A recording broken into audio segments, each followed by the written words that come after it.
Hello friends, எக்ஸாமுக்கான ப்ரிப்ரேஷன்லாம் எப்படி போயிட்டுருக்கு? இன்றைக்கி உங்களுக்கு ஹெல்ப் பண்ணுற விதமாக தான் ஜிஎஸ்டி அப்படின்ற ஒரு முக்கியமான டாபிக் எடுத்துகிட்டு வந்திருக்கேன். எக்கனாமியில் நல்ல மார்க் ஸ்கோர் பண்ண இந்த வீடியோவை ஃபுல்லாக பாருங்கள். ஜிஎஸ்டி அப்படின்னா என்னென்னா, பண்டங்கள் மற்றும் பணிகளுக்கு போடப்படுற வரி. இது ஃபஸ்ட்டு எங்கே ஸ்டார்ட் பண்ணுறாங்க? 1954 பிரான்ஸ் நாட்டில்.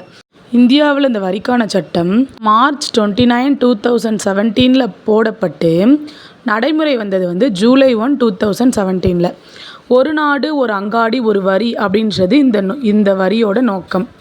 ஜிஎஸ்டி வரி பண்டங்கள் மற்றும் பணிகள் அளிப்பின் மீது விதிக்கப்படும் ஒரு மறைமுக வரியாகும். மறைமுக வரி அப்படின்னா என்ன? இப்போ ஒரு பொருளை நம்ம வாங்குகிறோம் அப்படின்னா அதுக்கான டேக்ஸை அந்த பொருளின் மீதே போட்டிருப்பாங்க. வாங்குறவங்க அந்த டேக்ஸை கவர்மெண்ட்டுக்கு மறைமுகமாக டைரெக்டாக நீங்கள் இவ்வளோ கட்டணும்னு சொல்லாமல் அதோட வரியை அவங்க பே பண்ணுவாங்க. இதுதான் மறைமுக வரி. வேறு என்னென்னலாம் மறைமுக வரி அப்படின்னா, உற்பத்தி வரி, சேவை வரி, விற்பனை வரி, மதிப்பு கூட்டு வரி, இதெல்லாம் மறைமுக வரி. நாடு முழுவதும் போடப்படுற ஒரே மறைமுக வரியாக இருக்கிறது இந்த ஜிஎஸ்டி. ஜிஎஸ்டியோட ஃபுல் ஃபார்ம் என்ன? கூட்ஸ் அண்ட் சர்வீஸ் டாக்ஸ், பண்டங்கள் மற்றும் பணிகளின் வரி. இது 3 விதமாக போடுறாங்க. அதாவது சிஜிஎஸ்டி, எஸ்ஜிஎஸ்டி. இது மாநிலத்துக்குள்ளே போடப்படுற சரக்கு வரி.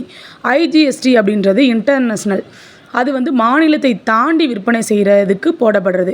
இப்போ அந்த ஐஜிஎஸ்டிக்கான எக்ஸாம்பிள் என்னென்னா, மகாராஷ்டிரா போன்ற பிற மாநிலங்களில் இருந்து ஒரு பண்டங்களை நம்ம ஏற்றுமதியோ இறக்குமதியோ செய்யும்போது போடப்படுற வரி இந்த ஐஜிஎஸ்டி வரி. இதே மாதிரி யூஜிஎஸ்டி, யூடிஜிஎஸ்டி. இது என்னென்னா யூனியன் பிரதேசங்களுக்கு போடுறது. ஏற்றுமதிகள் எல்லாமே இந்த ஐஜிஎஸ்டி லிஸ்ட்டில் தான் வருது. ஜிஎஸ்டி அப்படின்றது அடித்தள விளைவில்லாத ஒருமுனை வரியாகும். அதே இது ஜிஎஸ்டி போகிறதுக்கு முன்னாடி இருந்த வரி வேட்.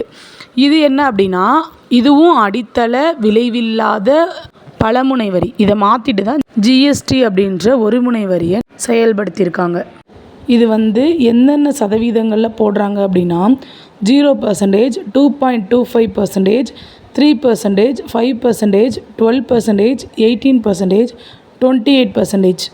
இந்த மதிப்பில் தான் போடப்படுது. ஜிஎஸ்டியோட சட்ட திருத்தம் 101 எப்போனா 2016. செயலகம் எங்கே இருக்குது அப்படின்னா புதுடெல்லியில் இருக்குது. தலைவர் யார் அப்படின்னா மத்திய நிதி அமைச்சர். ஜிஎஸ்டி மன்றம் ஒவ்வொரு காலாண்டிற்கும் ஒரு முறை போடணும்.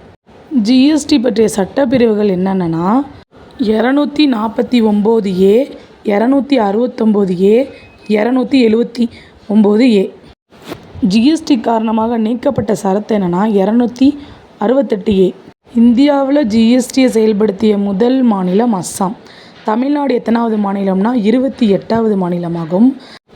122வது சட்ட மசோதாவை தாக்கல் பண்ணி 101வது சட்ட திருத்தத்தில் போடப்பட்டது தான் இந்த ஜிஎஸ்டி. ஜிஎஸ்டி வரிக்குள்ளே வராத பொருட்கள் என்னென்ன அப்படின்னா, பெட்ரோலிய பொருட்கள், ஆல்கஹால், மின்சாரம் போன்றவற்றுக்கு ஜிஎஸ்டி கிடையாது. சட்டப்பிரிவு 279A படி ஜிஎஸ்டியோட கவுன்சில் உருவாக்கப்பட்டுச்சு. தலைவர் யார் அப்படின்னா நிதியமைச்சர். ஃபஸ்ட்டு யார் தலைவராக இருந்தாங்க அப்படின்னா அருண் ஜெட்லி அப்படின்றவங்க. மொத்த உறுப்பினர்கள் 33 பேர் இருக்கலாம். அந்த 33 பேரும் மாநில நிதி அமைச்சர்களாக இருப்பாங்க. ஜிஎஸ்டியோட ஃபுல் டீட்டெயில்ஸுமே பார்த்தாச்சு. வேறு ஒரு முக்கியமான கண்டென்ட்டில் சந்திக்கிறேன். தேங்க்ஸ் ஃபார் வாட்சிங் ஃப்ரெண்ட்ஸ்.